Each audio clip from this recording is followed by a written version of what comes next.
नमस्कार, मैं आशीष शुक्ला और आप देख रहे हैं हमारा YouTube channel journalist Ashish Shukla. बीते मंगलवार की मध्य प्रदेश के गुना के जगनपुर क्षेत्र की एक घटना है। वो घटना जब बुधवार को उस घटना का वीडियो वायरल होता है तो पूरे देश में हड़कंप मच जाता है। घटना क्या है मैं आपको विस्तार से बताऊंगा, लेकिन उससे पहले आप लोगों का मैं एक राय और सुझाव जानना चाहता हूं कि क्या आज के समय में अगर सरकार पूर्ण बहुमत से है तो वो मनमानी करती है। आप लोग अपना राय, अपना सुझाव कमेंट के माध्यम से जरूर दर्ज करें। बात है बीते मंगलवार की गुना के जगनपुर क्षेत्र की जो घटना है।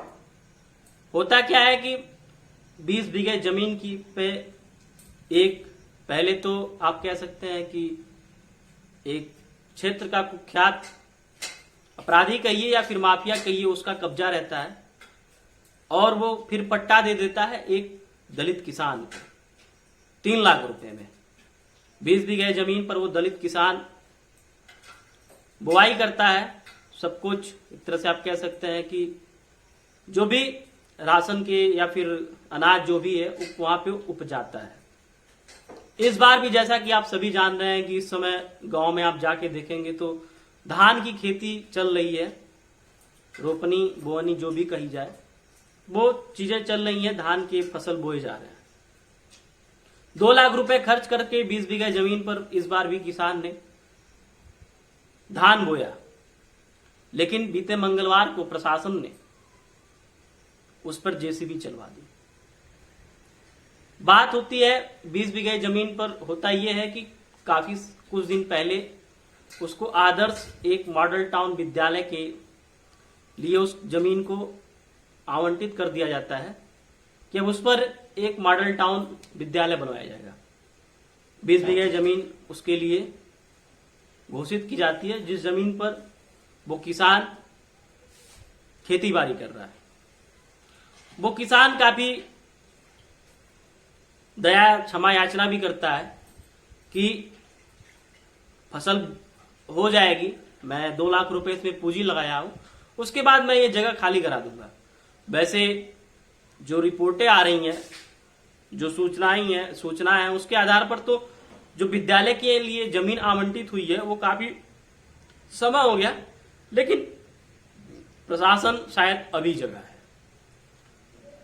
प्रशासन नहीं मानता है और उस पूरे जमीन पर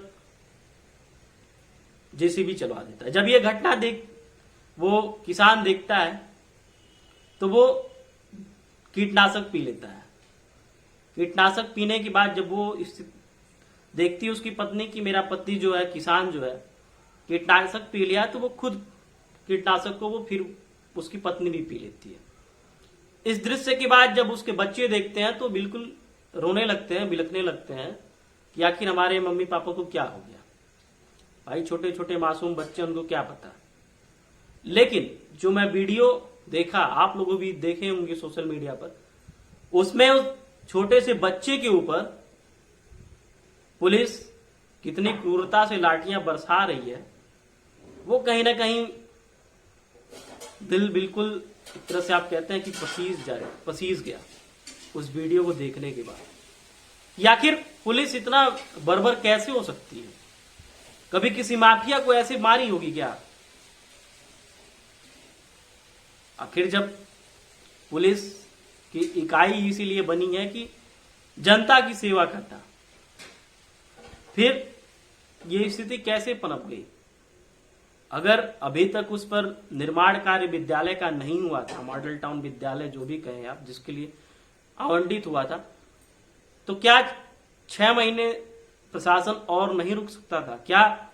जो उस पर कब्जा था, कब्जा क्या था? एक किसान जो अपना फसल बोया था उसके लिए तो 6 महीने और रुका जा सकता था, लेकिन नहीं। अब बताइए, वीडियो देखने के बाद आपको साफ पता चलेगा कि कैसे छोटे से बच्चे मासूम, मुझे लगता है कि करीब 12-14 साल का बच्चा है, उस पर पुलिस लाठियां बरसा रही है।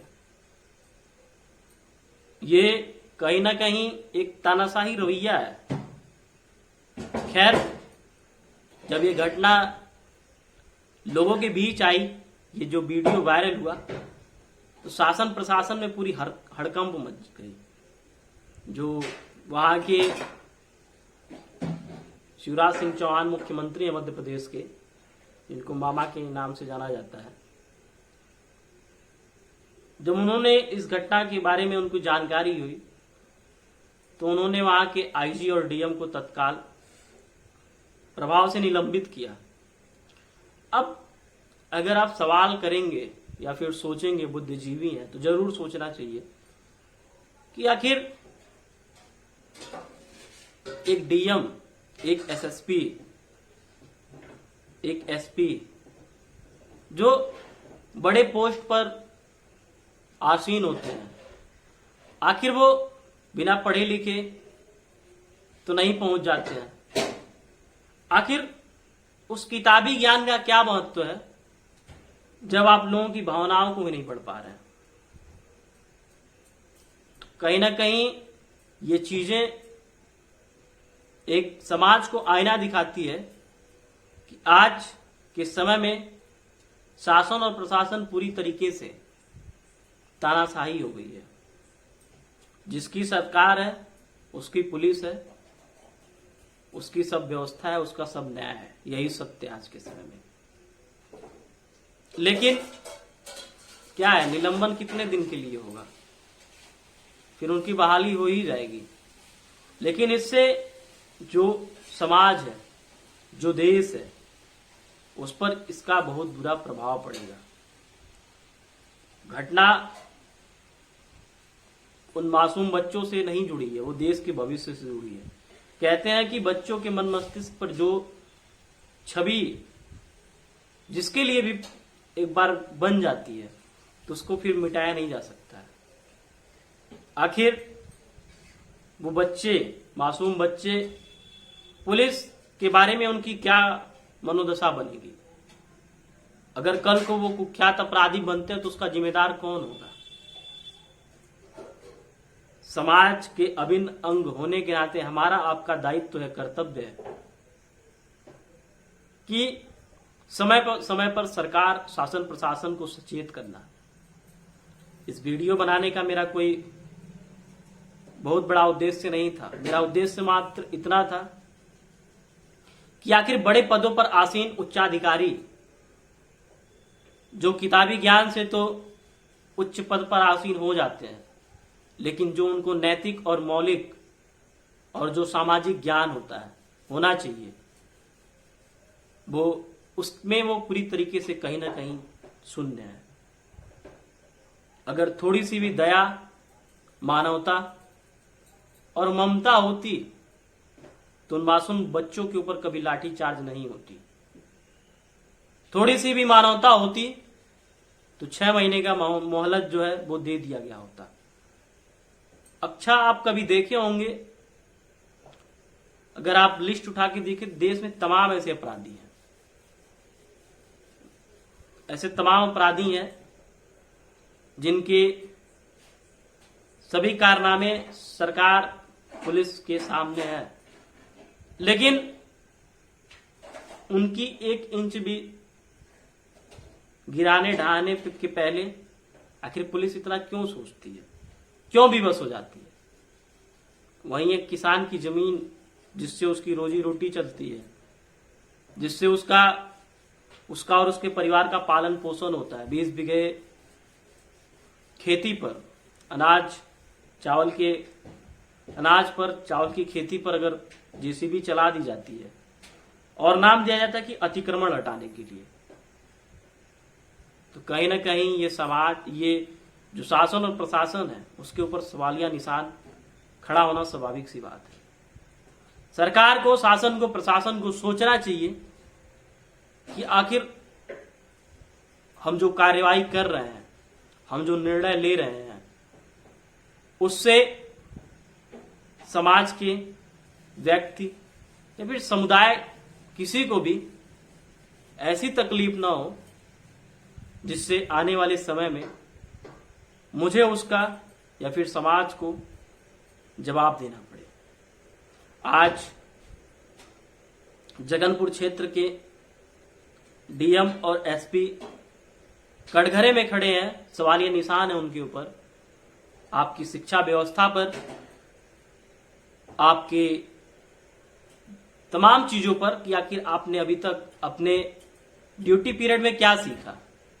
एक छोटे से केस को आप लोग नहीं हैंडल कर पाए और वहां पे आपकी पुलिस टीम जो है वो मासूमों के ऊपर लाठी बरसा रही है। तो कहीं ना कहीं अभी भी आपको सीखने की जरूरत है। रही बात सरकार की, तो जब सरकार ने इस बारे में, सरकार को इस बारे में संज्ञान हुआ, सरकार इस बारे में जानी, तो महीने भर के अंदर रिपोर्ट मांगी है कार्यवाही की। खैर, हम उम्मीद करते हैं कि उन मासूमों के साथ न्याय होगा। ठीक है, जमीन आपकी है, वहां पे विद्यालय, मॉडल टाउन स्कूल बनने चाहिए, जरूरी है, लेकिन एक मोहलत दी जा सकती थी। 6 महीने के अंदर धान तैयार भी हो जाता, फिर आप उस जमीन को मॉडल टाउन के लिए जैसे भी है उसका उस प्रयोग करते। लेकिन महीने भर के अंदर रिपोर्ट मांगी गई है। देखिए हमारे वहां क्या है कि कोई घटना शुरू में चलती है, 2-4 दिन मीडिया उसको खबरों को दिखाती है, फिर वो गायब सी हो जाती है। यही सच्चाई है। लेकिन हम उम्मीद करते हैं शिवराज सिंह चौहान से, एमपी सरकार से, कि इस घटना में जो भी चीजें हैं, जो भी गलत हुआ है, जिसने भी गलत किया है, उसको सजा जरूर मिले। क्योंकि अगर समाज को लेके चलना है, या फिर आप कह सकते हैं कि समाज के लिए पुलिस व्यवस्था है, लोगों के सेवा के लिए है, तो उसकी नीतियों में अगर उसकी बर्बरता की नीति हो गई है तो उसमें कहीं ना कहीं उसको बदलाव करने की जरूरत है। और जो भी चीजें हैं, जो चीजें गलत हुई, उसमें सुधार करने की जरूरत है कि आगे से कोई भी ऐसी निंदनीय घटना न हो जिससे समाज में पुलिस की जो छवि है वो धूमिल हो। लोगों के बीच जो मानसिकता है पुलिस को लेके, वो कटघरे में खड़े हो। तो अभी के लिए बस इतना ही। फिर मिलेंगे नए विचार के साथ, नए विषय के साथ। कमेंट बॉक्स में अपना राय सुझाव अवश्य दें। और अगर अभी तक चैनल को सब्सक्राइब नहीं किया तो सब्सक्राइब कर लें, और जो बराबर में बेल आइकन है उसे जरूर दबाएं। फिर मिलेंगे एक नए विचार के साथ, एक नए मुद्दे के साथ। धन्यवाद। जय हिंद, जय भारत।